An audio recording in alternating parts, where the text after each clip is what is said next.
मैदान में। दोस्तों, एक बार की बात है, जाड़े का दिन था और शाम होने वाली थी। आसमान में बादल छाए हुए थे। एक नीम के पेड़ पर बहुत से कौवे बैठे थे। वो सब बार बार काव काव कर रहे थे और एक दूसरे से झगड़ा भी कर रहे थे। इस समय एक मैना वहां आई और उसी पेड़ की एक डाल पर बैठ गई। मैना को देखते ही कई कौवे उस पर टूट पड़े। बेचारी मैना ने कहा, बादल बहुत हैं, इसलिए आज अंधेरा हो गया है।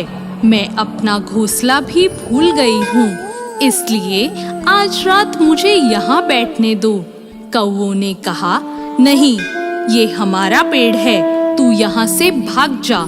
मैना बोली, सभी पेड़ ईश्वर ने बनाए हैं। इस सर्दी में यदि वर्षा हुई और ओले पड़े तो ईश्वर ही हमें बचा सकते हैं। मैं बहुत छोटी हूँ और तुम्हारी बहन भी हूँ। तुम लोग मुझ पर दया करो और मुझे यहाँ बैठने दो। कौवों ने कहा, तेरी जैसी बहन हमें नहीं चाहिए।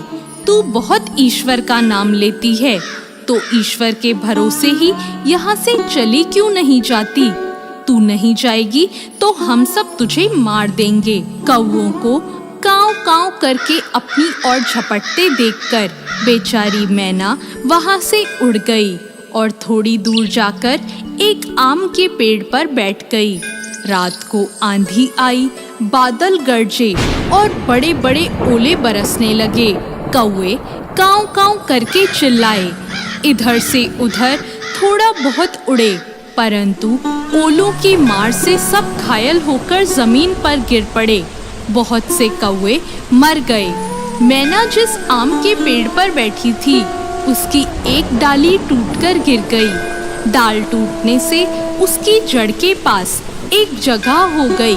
छोटी मैना उसमें घुस गई और उसे एक भी ओला नहीं लगा। सवेरा हुआ और थोड़ी देर बाद चमकीली धूप निकली। मैना उसमें से बाहर निकली और पंख फैलाकर चहकने लगी। उसने भगवान को प्रणाम किया।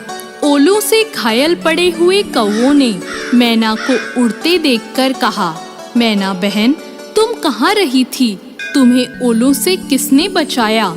मैना ने कहा, मैं आम के पेड़ पर अकेली बैठी भगवान से प्रार्थना करती रही और भगवान ने ही मेरी मदद की।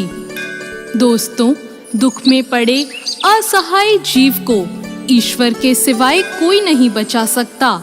जो भी ईश्वर पर विश्वास करता है और ईश्वर को याद करता है, ईश्वर सभी आपत्ति और विपत्ति में उसकी सहायता करते हैं और उसकी रक्षा करते हैं।